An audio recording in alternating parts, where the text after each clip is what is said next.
బంగారాన్ని విడిపించి ఆ రోజు ఆన్లైన్ రేటుకే మేము కొంటాం. Sharma gold company.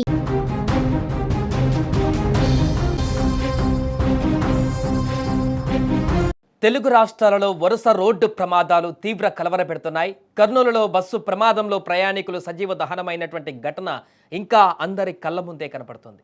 ఇప్పుడు అది మరవక ముందే మరొక రోడ్డు ప్రమాదం తీవ్ర కలవరపెడుతుంది.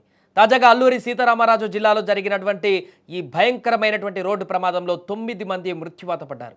యాత్రికులతో వెళుతున్నటువంటి ఓ ప్రైవేటు బస్సు అదుపు తప్పి లోయలో పడిపోయింది. ఈ దుర్ఘటనలో 9 మంది అక్కడికక్కడే మృతి చెందారు.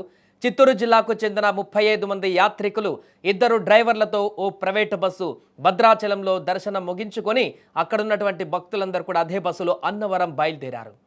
చింతూరు మారేడుమిల్లి ఘాట్ రోడ్లోకి రాజుగారి మెట్ట వద్దకు రాగానే ఆ బస్సు అదుపు తప్పి లోయలోకి దూసుకుపోయింది.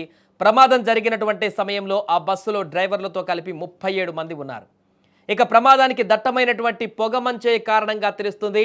దారి కనిపించకపోవడంతో మలుపు దగ్గర డ్రైవర్ బస్సును కంట్రోల్ చేయలేకపోయారని, ఘాట్ రోడ్లో జర్నీ డ్రైవర్కు కొత్త కావడం వల్లే బోల్తా కొట్టిందా అని కూడా అనుమానాలు ఇప్పుడు వ్యక్తమవుతున్నాయి. ఇక ప్రమాదానికి కారణాలపైన ఘాట్ రోడ్డు ప్రమాదంలో మృతులంతా కూడా క్లారిటీ రావాల్సి ఉంది ఈ ప్రమాదానికి సంబంధించి. బట్ ఘాట్ రోడ్డు ప్రమాదంలో మృతులంతా కూడా చిత్తూరు, బెంగళూరు వాళ్ళేనని కూడా తెలుస్తోంది. శ్రీకూర్మం నుంచి భద్రాచలం వరకు పుణ్యక్షేత్రాలు కవర్ చేసేలా ప్రైవేట్ ట్రావెల్స్లో టూర్కి 36 మంది బయలుదేరినట్టుగా తెలుస్తుంది. ఇందులో భాగంగానే తమ యాత్రను మొదలుపెట్టారు. ఆ యాత్రలో భాగంగా ఒక్కొక్క ఆలయాన్ని దర్శించుకొని తమ యొక్క యాత్రను దిగ్విజయంగా కంప్లీట్ చేసుకుంటామనుకుంటూ భక్తులందరూ కూడా బస్సులో చాలా కోలాహలంగా, సందడిగా భక్తి భజనలతోటి ఆ దేవుణ్ణి ప్రార్థిస్తూ సంతోషంగా అక్కడికి బయలుదేరినటువంటి సందర్భం. భద్రాచల రామయ్యని అక్కడ వారు వెళ్ళి అక్కడికి దర్శించుకొని రామయ్యను అక్కడ పూజలు చేసినటువంటి తర్వాత అన్నవరంకి వెళ్దాం అనుకున్నారు.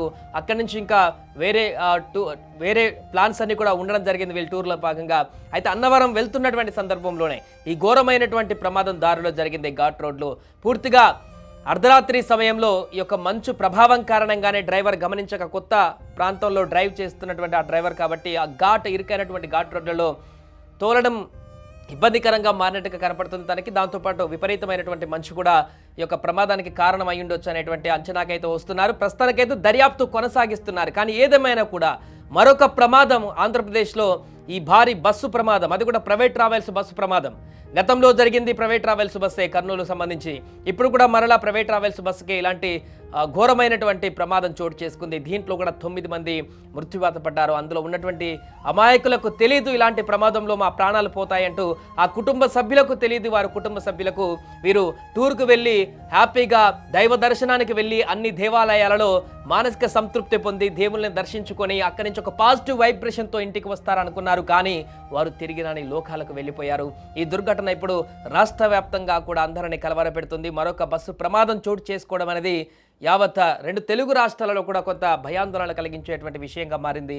ఏదేమైనా కూడా ఈ ప్రమాదంలో మిగతా వారు, గాయపడ్డటువంటి వారు కొంతమంది సీరియస్గా కూడా ఉన్నారట. వారందరూ కూడా సేఫ్గా ప్రాణాలతో బయటపడాలని కూడా మనం కోరుకుందాం.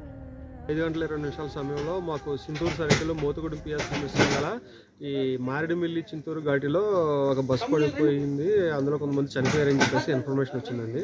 ఇన్ఫర్మేషన్ వచ్చిన వెంటనే మేము ఏఎన్ఎస్ పార్టీ మా ఆఫీసర్లకు అందరికీ తెలియజేసి ఇక్కడికి వచ్చి ఇక్కడ ఉన్న వాళ్ళందరినీ రెస్క్యూ చేసాం సార్. ఈ యాక్సిడెంట్లో ఒక 9 మెంబర్స్ చనిపోయారు సార్. ఒక 23 మెంబర్స్ వరకు ఇంజ్యూర్డ్ అయ్యారు సార్. వీళ్ళందరినీ కూడా మన సిఎస్సి చింతూరుకి షిఫ్ట్ చేసాం సార్. ఈ యాక్సిడెంట్కి డ్రైవర్ నిర్లక్ష్యమే కారణం అని చెప్పేసి ప్రాథమికంగా మేము అనుకుంటున్నాం సార్. మాకు ఇంట్లో మనశ్శాంతి లేదని వచ్చినా మా మనసు నా స్వామి చనిపోయినాడే, పాదాలు పోయేసినాయేమో మా గోల్దువా.